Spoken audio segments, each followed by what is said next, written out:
Euroregione.news. Aquileia, i tanti colori di un'unica tela. Per il sito UNESCO di Aquileia, quello tra i ben 5 presenti in Friuli Venezia Giulia, che ha le caratteristiche per far da volano agli altri, il 2024 è stato un anno positivo sotto diversi aspetti e non solamente sotto quello dei numeri, che pur sono fondamentali. 264.977 biglietti emessi dai luoghi della cultura tra musei, basiliche e siti archeologici, che hanno registrato oltre 476.000 passaggi e 150.000 arrivi registrati nelle strutture ricettive. La linea marittima tra Grado e Aquileia, attivata in collaborazione con la PT Gorizia, ha trasportato oltre 11.000 passeggeri, a testimonianza della collaborazione tra le due località. Oltre 100 gli eventi proposti in un programma composito frutto della coralità di intenti e competenze, il vero motore che sta lanciando Aquileia sulla giusta strada. C'è un grande lavoro sottostante da parte di tutti gli enti, c'è un grande entusiasmo, una grande volontà di essere parte della storia. Noi siamo un granellino nella storia dei 2200 anni e quindi la volontà è quella di lasciare un piccolissimo segno che questo posto si merita, perché comunque parlavo prima, questo è il posto della nostra storia, le nostre radici, la nostra cultura è partita da qua, di quest'area dell'Italia e questo pezzo del mondo. Progettualità ce n'è tante, ma perché? Perché comunque tutti i soggetti vogliono portare avanti al meglio le proprie rispettive attività, comunque in una linearità e in una condivisione progettuale. Mentre fuori Giove Pluvio si scatenava nell'area del museo archeologico che ha ospitato la conferenza di sintesi di quello che si fa e quello che succede ad Aquileia, si parlava di bella giornata in quanto costruita su prospettive di grande respiro per il futuro della località. Non più luogo di passaggio, ha sottolineato il sindaco Emanuele Zorino, ma di messaggio ricco di valori storici, identitari e spirituali. Dall'Aquileia romana che attraverso i reperti ben visibili nel loro rinnovato splendore nel museo archeologico, anche grazie alla recente inaugurazione dei depositi, all'Aquileia patriarcale, riferimento religioso e spirituale di un'area geografica molto vasta, ruolo che verrà rilanciato, ha detto il direttore della Fondazione per la conservazione della Basilica, Andrea Bellavite, con un progetto europeo per riportarla al centro del dialogo interreligioso internazionale. Fulcri del patrimonio restituito dagli scavi sono i musei. Proprio al museo archeologico, straordinaria vetrina insieme a quello paleocristiano, dopo l'apertura dei depositi si lavora al riallestimento della sezione navale con il restauro di un'imbarcazione romana e alla riqualificazione delle gallerie lapidarie. Nel più ampio contesto della progettualità per Aquileia si inseriscono anche le altre iniziative della Basilica, con attenzioni ai cammini e all'accessibilità del complesso basilicale, che ne fanno un modello per l'Europa. Introdotta dalla direttrice del museo archeologico Marta Novello, la presentazione ha avuto il focus nell'intervento del presidente della Fondazione Aquileia, Roberto Corciulo, che ha snocciolato un lungo elenco di iniziative che sono il risultato di un grande lavoro sinergico di più soggetti istituzionali e associativi che rendono Aquileia sempre più fruibile tutto l'anno. Tra gli interventi degli ultimi anni, l'illuminazione delle aree per le visite serali, il nuovo percorso di visita al fondo CAL, la riapertura dei nuovi depositi al museo. Prioritaria nel 2025 sarà la salvaguardia del sito UNESCO, con la richiesta di ampliamento della buffer zone, zona cuscinetto a protezione dell'integrità del sito. Completate anche una serie di acquisizioni di aree per un totale di 18 ettari che vanno ad aggiungersi ai 22 già gestiti in concessione ministeriale dalla Fondazione. Le ulteriori aree di scavo sono il frutto di acquisizioni dirette sia da parte della Fondazione che della Regione Friuli Venezia Giulia, anche in area suburbana. Devo dire, in tutto questo la Regione ci sta assecondando e questa è una cosa importante, perché poi noi fortunatamente siamo parte, una struttura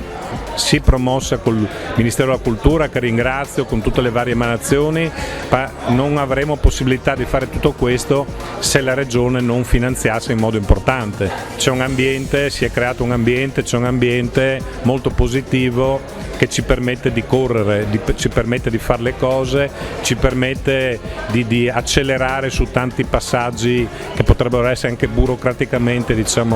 limitanti. Ad Aquileia Aquileia gli investimenti sono strutturali, tenendo sempre al centro del florileggio di eventi la missione della ricerca, con ben 5 università al lavoro e le attività di scavo portate da 1 a 5 mesi, con il primo corso stabile di restauro insieme alla scuola mosaicisti e il mini campus per studenti e ricercatori che si ricaverà nella ex caserma dei Carabinieri. È una delle poche città, delle grandi città romane, che non ha avuto una continuità di vita su tutta la sua estensione, quindi ci sono ampie aree che possono essere ancora oggi acquisite e in futuro scavate proprio per dare il segno che siamo nella quarta città d'Italia nel IV secolo e la nona dell'impero, ma accanto a questo c'è proprio la possibilità, in un ambiente come questo, in una cittadina tutto sommato con 3.000 abitanti, di poter proprio fare quello che lei diceva, quindi di poterlo trasformare davvero in un luogo di formazione, di scavo, di restauro, mettendo a disposizione naturalmente degli studiosi e degli studenti tutte quelle infrastrutture che oggi mancano ma che sono parte integrante proprio di questo disegno complessivo. Per noi la linea strategica fondamentale, la prima linea strategica è la ricerca. La ricerca si può coniugare in un senso scientifico, ma è anche la base per tutto ciò, tutte le narrazioni, tutto ciò che di divulgativo poi può provenire, e quindi è fondamentale veramente tenere qui studenti e studiosi. Anche l'economia locale ne ha senz'altro un beneficio, ma soprattutto contribuiamo a rendere l'idea di questa grande città non solo in età romana ma anche nel Medioevo, direi fino alla Prima Guerra Mondiale, fino a oggi. Sono molti gli obiettivi in fase di raggiungimento da Aquileia, dall'apertura del nuovo infopoint con servizio di biglietteria gestito da Promoturismo al lancio di una nuova app, dalla istituzione del Dipartimento Educativo Educa gestito da Fondazione Museo Archeologico con 80 laboratori didattici già esauriti e 190 percorsi tematici, al nuovo festival sui cammini, e sono 6 progetti europei che coinvolgono la località. Il sito discoveryaquileia.com, sincronizzato con Go 2025 Borderless Wireless, fornisce indicazioni sui numerosi eventi in programma. Tra i tanti citiamo gli spettacoli teatrali nella Domus di Tito Macro, la Notte dei Musei, le giornate europee dell'archeologia del patrimonio, l'archeologia sperimentale, i concerti, le passeggiate teatralizzate, le rievocazioni storiche, l'Aquileia Film Festival, le esposizioni temporanee e i cicli di conferenze al Museo Archeologico, la stagione concertistica in Basilica, le aperture serali dei siti. Novità sarà la sperimentazione di Aquileia come residenza della cultura, progetto dedicato ai giovani. Gli investimenti in opere che Fondazione Aquileia, Basilica, Comune e Museo Archeologico hanno in programma sono stati presentati insieme come se fossero scritti su uno stesso spartito, dal potenziamento delle ciclabili alla riqualificazione della stazione del Milite Ignoto, dalla Casa della Cultura e la Casa della Pimpa ai riallestimenti del Museo Archeologico, dall'impermeabilizzazione degli scavi della Basilica alla riqualificazione di Palazzo Brummer che ospiterà la Fondazione di Aquileia, fino al cantiere pilota e al restauro complessivo del foro e tanto altro. Tante pennellate di un unico straordinario dipinto che Aquileia sta diventando. Beh, proprio così, Aquileia è un luogo strategico, direi il più importante in regione, per la sua straordinaria importanza storica, sia romana ma altrettanto anche patriarchina. Ha delle enorme potenzialità e quindi la regione vuole puntare su questo luogo strategico e magico e ha investito importanti risorse, nel 2024 le più alte di tutti i tempi, nel 2025 già le abbiamo superate, anche perché possiamo contare su degli operatori qua, la Basilica, la Fondazione, il Comune e il Museo Archeologico Nazionale, tutti molto capaci e efficienti nel portare avanti i propri compiti e anche in grado di collaborare in maniera virtuosa, in una sinergia tra di loro per perseguire gli obiettivi, e quindi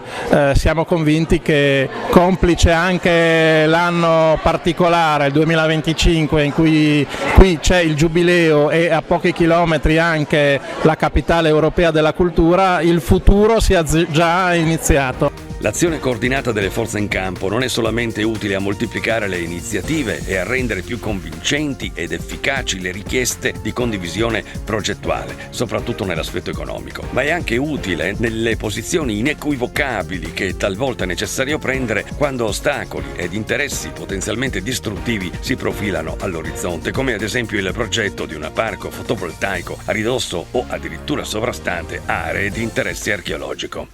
Beh, certo, la vita ci insegna che l'ostacolo è sempre in agguato e bisogna essere capaci di saper affrontare le avversità, anche quelle inaspettate, e poterlo fare assieme, appunto in sinergia, con determinazione, spirito, impegno e spirito di sacrificio, indubbiamente aiuta ad affrontare gli ostacoli. L'ultimo, quello della possibile realizzazione di un parco fotovoltaico, indubbiamente è incoerente con questi luoghi e rischia di confliggere con l'obiettivo, che invece è quello di realizzare qua un vero e proprio parco archeologico. Non a caso abbiamo finanziato dalla Fondazione l'acquisto di ulteriori 18 ettari rispetto ai 20 che il Ministero all'inizio aveva conferito, e permettendo così di raddoppiare l'area archeologica e soprattutto di trasformare Aquileia nel più grande laboratorio di archeologia probabilmente al mondo. Dobbiamo essere coscienti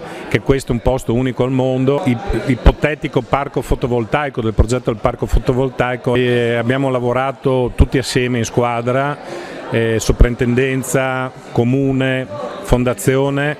per portare all'attenzione del Ministero della Cultura e del Governo questo scempio. Questo non sarebbe stato possibile se non ci fosse stato un lavoro di squadra sottostante, perché comunque parliamo di una tematica,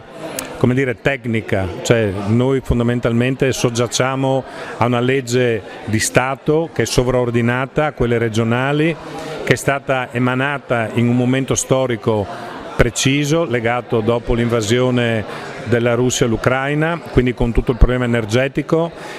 Legge che però è stata fatta senza tener conto poi degli impatti su alcuni territori. La cosa che dispiace è che comunque Aquileia, noi stessi non siamo contrari al tema del fotovoltaico, di questo, perché ci sono delle aree destinate, dedicate dal Comune ad ospitare questo tipo di progetti. Sono stati proposti a questi signori, hanno rifiutato. Fare questi scempi in questi luoghi ne rimarrà il segno per il futuro, per sempre. Non sono cose che passano in un fine settimana, questi rimangono scempi per 30, 35, 40 anni, sono cose assurde che non possiamo né permetterci, perché faremo uno scempio al mandato di gestione del patrimonio dell'umanità e per il futuro, per i nostri ragazzi.